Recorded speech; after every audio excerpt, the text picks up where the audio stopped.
The Syrian Arab army units eliminate terrorists in several areas in Damascus countryside, Homs and Hama. Premier al-Halqi renews call for gunmen to lay down arms. Russian Foreign Ministry slams the West for flirting with radical Islamists in Syria.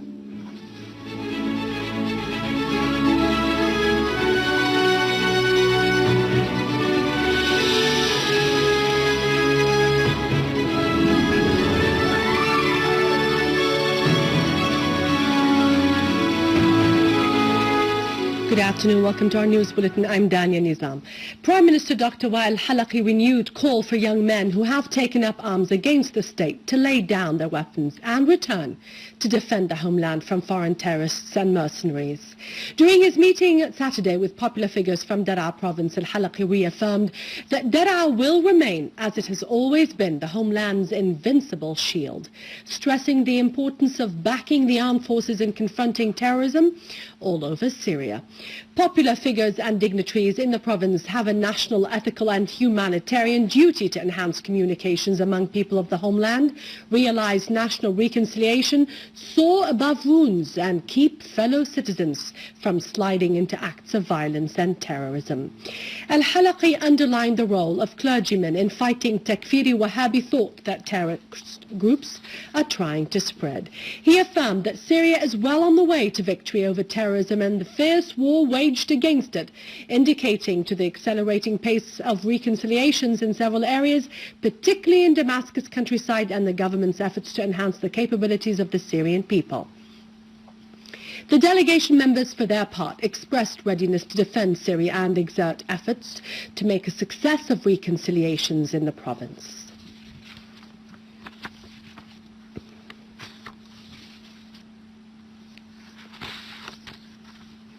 Ministry of Health today launched the fourth five-day national vaccination campaign against polio that targets children under 5 and lasts until next Thursday. The ministry, in cooperation with the World Health Organization (WHO) and the health ministries of the neighboring countries, endorsed launching 6 national polio vaccination campaigns all over Syria. The first campaign, which was concluded on last December 16th, reached nearly 2,177,000 children under 5 all over Syria, while the second campaign, which was concluded on January 9th, reached more than 2,400,000 children under 5 all over Syria. The third campaign, which was concluded on February 2nd, reached more than 2,700,000 children.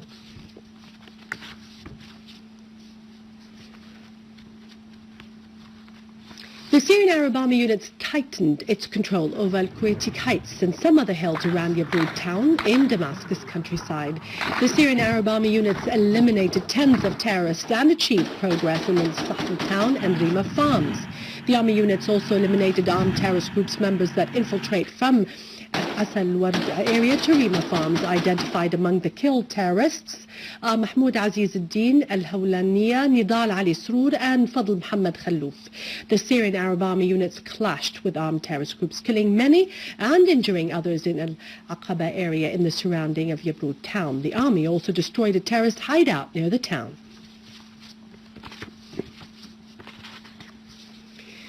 In the northern countryside of Homs city, Syrian Arab army units foiled a terrorist's attempt to infiltrate to al-Ashrafiyya village, killing most of them and injuring others, and destroyed their criminal tools. The Syrian Arab army units also eliminated an armed terrorist group that has infiltrated from al-Husn to al-Mishdaya village.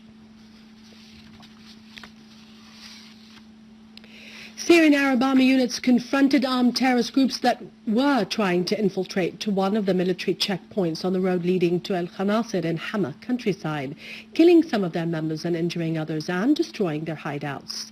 Identified among the killed terrorists, a leader of an armed terrorist group is Turki al-Awad. On a related issue, the Syrian Arab army units eliminated terrorists in al-Barudi poultry farms to the north of Sauran village in Hama northern countryside. The army also seized a warehouse to manufacture explosive devices in Tel Bizim.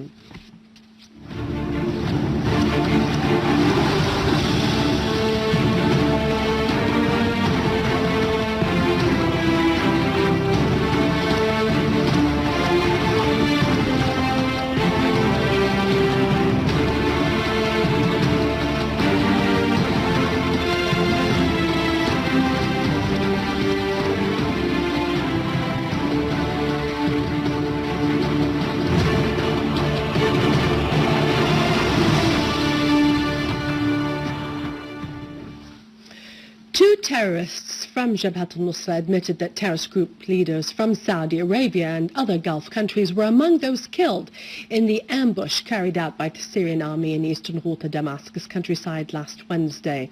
In confessions broadcast by the Syrian TV, terrorist Abdurrahman al-Khatib said that he and other terrorists left al-Nashabiyya area to open a path through al-Utayba and break the blockade imposed on terrorists by the army, acknowledging that terrorists' morale had collapsed due to this blockade. Al-Khatib admitted that some of the terrorist group leaders eliminated in the aforementioned ambush were from Saudi Arabia and other Gulf countries, and they used to keep themselves and ordered the others not to ask questions and interfere in anything.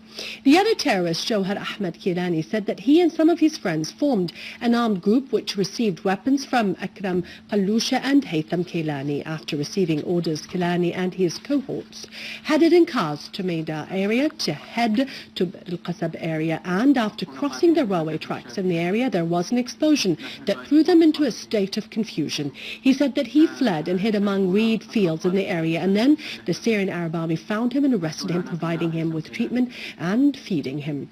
The ambush resulted in the death of over 175 terrorists from Jabhat al-Nusra and Liwa al-Islam, among them Saudis, Qataris and Chechens.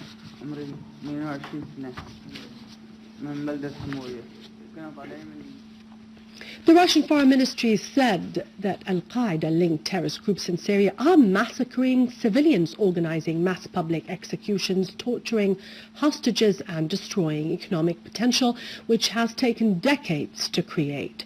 Russia affirmed that there is bewilderment in Moscow about attempts by some of our foreign partners who are fond of insisting on the observance of human rights in all corners of the world to flirt with Islamist groups in Syria, trying to represent some of them as moderate forces opposing the Syrian leadership.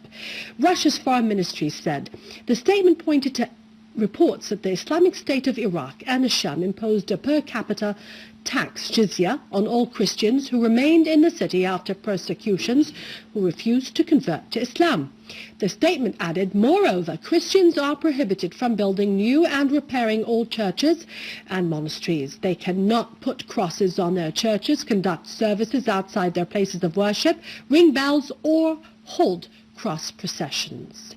Hailing the Syrian Arab Army's operations against terrorists, the statement added, Syrian government troops are waging an uncompromising fight against extremists and terrorists throughout the country.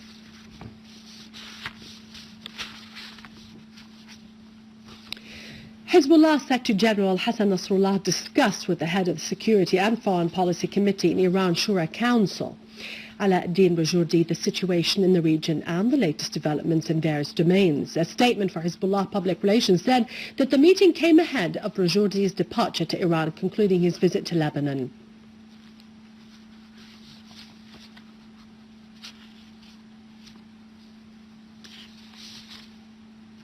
Iran pointed out that the U.S. administration is not in a position to give advice on human rights. In a statement, Iranian Foreign Ministry said that the U.S. annual report on human rights in Iran was prepared depending on false information given by Iran's enemies, and it was phrased according to U.S. political objectives, pointing out that Iran has always taken wide strides in the domain of boosting human rights on both the national and international levels, based on its commitment to the Constitution and to the international laws and conventions. Russia's UN Permanent Representative Vitaly Churkin said that some Western leaders continue to escalate tension in Ukraine, instigating people to protest and to turn violent. In a UN Security Council plenary session to discuss the situation in Ukraine, Churkin said that there is information about deteriorating situation in Kiev and in western Ukraine. Some tried to use arms and some unknown men tried to storm Crimea's Interior Ministry headquarters, pointing out that the orders to storm government buildings in Crimea came from Kiev's government. Russia's UN representative said that Russia's President Vladimir Putin hasn't yet taken a final decision concerning Ukraine, pointing out that some Russian armed forces are present in Ukraine according to international pacts.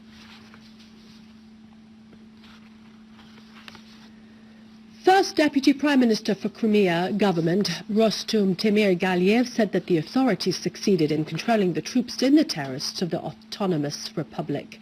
In a press conference, Galiev said that all the Ukrainian army units which are present in Crimea were encircled, and some of them were disarmed as a large number of the troops took sides with the citizens of Crimea.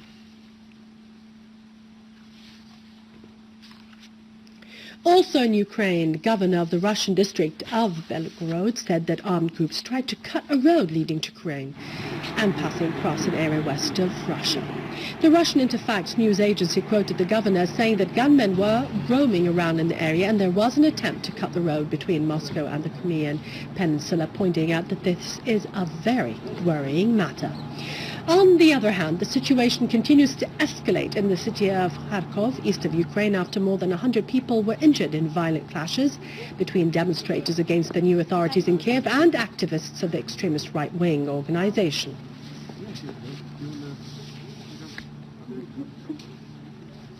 With this, we end the news for today. Thank you for watching us. For more details about the region and Syria, you can view our bulletin again on syriaonline.sy. Thank you for watching us. God bless you and long live Syria.